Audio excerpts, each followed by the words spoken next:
Chapter 2. True Love. On the third day, the mage realized the mistake he'd made by covering a hot roof with living turf. He also noticed the two women were getting along better. He no longer had to force the redhead to feed the other's child. The blonde, too, seemed no longer afraid of the red-haired family. He felt he had done all he needed to ensure their safety and give them time to prepare for further travel. He decided he would keep an eye on them until day's end, then move on, come evening. Apparently, fate had other plans. The women clearly suspected he meant to leave. He saw them whispering together, though he could not guess about what. By evening, all the household had hidden away inside the new house. The blonde approached him and took his hand. She led him to a secluded spot, slipped out of her clothes in one smooth motion, and already reached to undress him. He sighed heavily and stopped her. He took her hands and kissed her on the forehead. In a warm tone, he said, "Whatever I tell you, you won't understand. But it's enough that I speak warmly, and you will be at ease." He smiled and handed her back her dress. He turned away as she dressed. Together they returned to the house. Her face burned red with shame. Before they stepped inside, the mage embraced her once more and kissed her forehead. It felt right. It felt like it helped. As soon as they entered, the red-haired woman gave them a long look and glanced questioningly at the blonde. When the blonde said something, the redhead snapped back with a biting remark, and the blonde burst into tears. The man approached the redhead, tapped her on the nose, and stared at her. At first she gave no reaction, but she quickly caught herself. He pointed then to the weeping blonde. The redhead went to her and began speaking. The next day, the red-haired woman slipped out of the house at the break of dawn. She made her way to the nearby pond. When she returned some time later, she was nearly unrecognizable, clean, clad in a fresh dress, her wet, loose hair neatly combed, falling gently over her shoulders. She quickly found the mage, took his hand, and led him to a quiet place. She smelled sweetly of flowers. The man sighed heavily and followed, but this time he gave her no chance to undress. He kissed her forehead, patted her head, and steered her back toward the house and her children. He had the distinct feeling these women did not realize just how awkward and humiliating this was for him. He also had the feeling neither of them knew just how much he wanted to give in to such temptation. And he had the feeling they didn't know how deeply he regretted being unable to allow himself. Fortunately, that seemed to be the end of it, or so he thought. By evening, the household had once again vanished from his sight. All but the 13-year-old red-haired girl, freshly washed, wearing the same dress her mother had worn earlier. She gave him what she thought was a flirtatious look. That was more than enough. The mage knew very well she was still a child. He wondered what sort of mother would raise her this way. He grabbed her by the ear and dragged her back to the house. There he planted her before her mother, pointed a finger at the redhead and shouted, "One more stunt like that and I'll put you over my knee and thrash you. Enough!"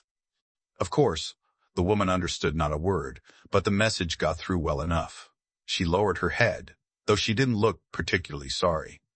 The mage glanced about the room. Everyone seemed somewhat frightened. His gaze settled briefly on the boy. A look of horror crossed the mage's face. "No one can be such a terrible parent. It's impossible. Even she wouldn't," he muttered in a terrified tone, trying to comfort himself, but it did nothing to ease his fears. He turned on his heel and walked out. Slowly the days passed. After a hot, dry summer came a rainy autumn, a frosty winter, a mild spring, and again a sweltering summer. The mage busied himself with his new family. Though at first he hadn't cared to, over time he even learned the names of his wards. The blonde girl's name was Mirael, and her daughter was Serena. The red-haired woman was Roswin, her daughter Kayela. The eldest boy was Torin, and the youngest, Falmir. The mage noticed that Roswin held great resentment for Mirael, though the blonde woman always tried her best. He never fully understood why. Still, he avoided meddling unless absolutely necessary. A few times, however, he had to step in. Kayla and Torin, on the other hand, got along well with the blonde. Little by little, he began to grasp the language these people spoke. First came stray words, then full sentences. The locals, too, picked up a bit of his tongue. The children gave him a name. Sloth, they called him. He had no idea what it meant, but he didn't mind. He had no intention of revealing his true name, not just because another mage might use it against him, but because he disliked it and had long since abandoned it. He learned Roswin's tale. After a lost war, she had fled the country with her children. Her husband, a warrior or knight, was supposed to join them, but never did. Once so gaunt, Roswin was no longer frail. That day, the mage and young Kayla were to take deer hides to market in the nearest village. Since the previous year, they had often gone together to nearby fairs. The man flew through the air, dragging behind him a cart loaded with hides and a 14-year-old red-haired girl seated atop it. Though he could easily have used teleportation to speed the journey, he restrained himself from revealing too much of his magic. At first, he'd planned to stop at the nearest village, though it lay quite a way off, but decided a city would fetch a better price for the hides. To avoid suspicion, he landed with the cart outside the city and hauled it in by muscle, with a touch of magic for assistance. The city was vast. Thankfully, they sold the hides quickly and at a fair price. The girl had a natural knack for haggling. The mage was certain she'd inherited it from her mother. Together they went to buy supplies. On the way, they passed the slave market. Unexpectedly, Kayla spotted someone familiar. She ran to a cage of slaves and began shouting at a crippled man. At first, he did not recognize her. Only after a moment did he realize who she was. The mage didn't fully grasp their conversation, but he understood enough. This was Farron, the girl's father. Kayla approached the mage with tear-filled eyes. He knew at once she wished to buy her father's freedom. He gave her a coin pouch, and they went to the slaver. The man eyed the pouch, grimaced, but struck the bargain. Evidently, a slave lacking a hand and a leg wasn't worth much. That day, they left the city without supplies, but with a new member of the household. Before heading home, the mage stopped by a river. He told the girl to sit at a distance while he stripped her father and led him to the water where they sat for a proper inspection. The man looked wretched, filthy, bearded, scarred from head to toe. His right hand was gone, his left leg severed just below the knee. He was missing several teeth. His face bore the sorrow of a broken man. It pained the mage to look at him. He gazed into Farron's eyes and said, "This will hurt." There was no need to say more. Then he shoved a piece of wood into his mouth. The man let out a muffled groan. Regrowing a limb hurt far worse than losing one and took far longer. At last, the hand was done. Next came the leg.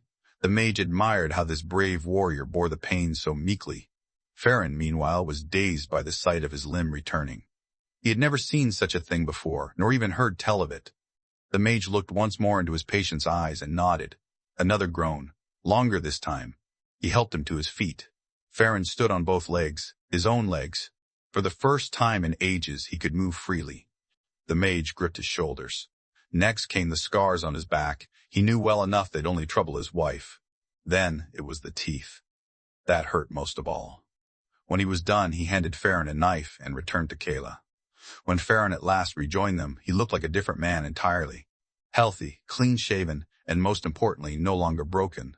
Still, he wept, or perhaps because of it. Kayla flung herself into his arms, weeping too. But the mage knew it was time to return home. He knocked on the cart, and the man and girl obediently climbed in. They set off back the way they had come. The moment Rosewyn laid eyes on her husband, she fell to her knees and wept. Once she had finished clinging to him, she approached the mage, dropped to her knees, and began kissing his hands. Farron, too, fell at his feet. Something unexpected happened, though, when Farron saw Muriel. He also knelt before her and began to beg her forgiveness. The mage had no idea what it was about. Only later did Rosewyn explain. Muriel was the daughter of a king, and her husband had once been one of the knights charged with her protection. He also learned that Farron and Rosewyn had once had another son, a boy who hadn't survived the last winter. A servant had fled with Rosewyn as well, but luck hadn't been with him either. It was he who had taught Kayla to shoot a bow, sparing them from starving. Only then did the mage realize just how fortunate Rosewyn had been, to survive so long alone with 3 children in the wilderness. As evening approached, the mage gathered Rosewyn's children, along with Muriel and her daughter, and led them to a nearby pond, where he entertained them with cheap tricks. He knew Farron and Rosewyn needed time alone. While amusing the children, he wondered what it all meant for him. Farron was a knight, and likely not a bad one. Perhaps the time had come to move on. In his mind, he began drafting a list of things to do before setting out on his journey. The next morning, when he returned to the house, Farron greeted him. He looked well. The mage handed him a coin pouch and a sword. Farron looked at the pouch, bewildered, and the mage explained he'd taken it from the slavers. At first, Farron seemed alarmed, but then he laughed and said something the mage didn't understand. He had a fair guess as to its meaning. Likely some vulgar word he hadn't yet learned. Farron weighed the sword in his hand for a moment and deemed it serviceable. Seeing the mage also wore a sword at his hip, he pointed at it and asked if he might see it. The mage shook his head. Farron ignored this and urged him on with a wave. With a heavy sigh, the mage stepped outside. Farron followed. The mage told him to lay his own sword aside. He drew his own. It looked ill-suited for battle.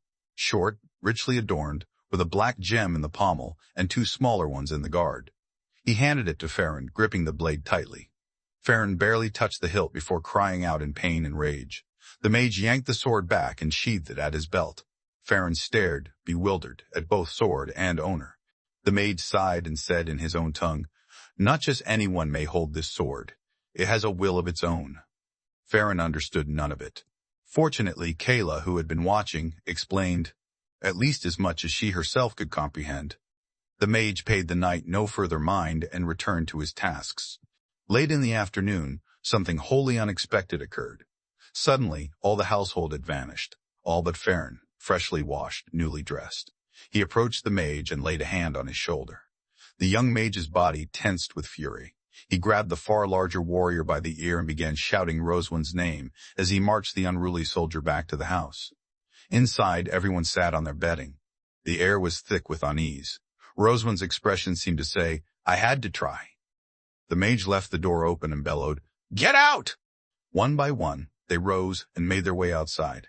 He stopped the red-haired woman, even sending her husband out. He shut the door. Moments later came a duet of shrieks, one from an enraged man, the other from a frightened woman. At length, both emerged. The woman was clutching her backside. The mage paused by her husband and wagged a warning finger at him. Then he took to the sky and flew off. He did not return until the next day, near noon. Mirael brought him a meal, which he accepted. He sat and ate in peace. All the while, he could feel Roswin's fearful gaze on his back. He also sensed Farron's awkwardness. When he'd finished, he conjured a trickle of water and washed his hands and face. He rose and approached Farron. He wasn't quite sure what he ought to do. He gave him a light pat on the head. He moved toward Farron's wife. At first, she seemed afraid when she saw him coming, but she steeled herself. He patted her head. For a while, they simply looked at one another in awkward silence. He nodded, turned away, and set about his tasks as though nothing had happened. He walked to a spot he'd previously marked across from the house. He meant to build a new home, a larger one that might ease the discomfort of people forced too closely together. The new house was a masterpiece. 3 stories, 2 separate entrances, 2 hearths sharing a single chimney, even a simple bathhouse. Windows that opened, with glass panes and, most importantly, a turf roof that this time stood a fair chance of survival. Alas, it squandered that chance, though many days passed before this came to light. When he finished, he called for Muriel. He showed her his handiwork and bade her admire it. A woman raised in a palace, she knew well how to flatter the mage's vanity. She listened intently to all he had to say. She asked him to show her everything in detail and explain how it worked. She made sure to praise every little touch. The mage thought to himself, "This woman is perfect." Only then did it strike him as suspicious. It wasn't natural. It had to be learned. He cast her a sharp look. She made a sweet face, shrugged, flashed a broad smile, and returned to her business. The mage felt rather underappreciated. It stung, but he shook it off quickly. Someone was behind him, looking somewhat sheepish. Clearly, he wanted something. The mage gave him a measured look and barked, "Speak, Master Sloth, my companions are still held in bondage. Might you?" The mage measured the warrior with his gaze again. He wondered whether freeing these people would finally allow him to press on with his studies of this world, or simply heap more trouble upon him. He didn't know. He could only hope they'd find someone at least moderately sensible. He nodded. He began considering how easily and swiftly he might gather the coin needed. He stared at the ground. If only someone would pay him in gold for a handful of dirt. At the very thought, a spark lit in his eyes.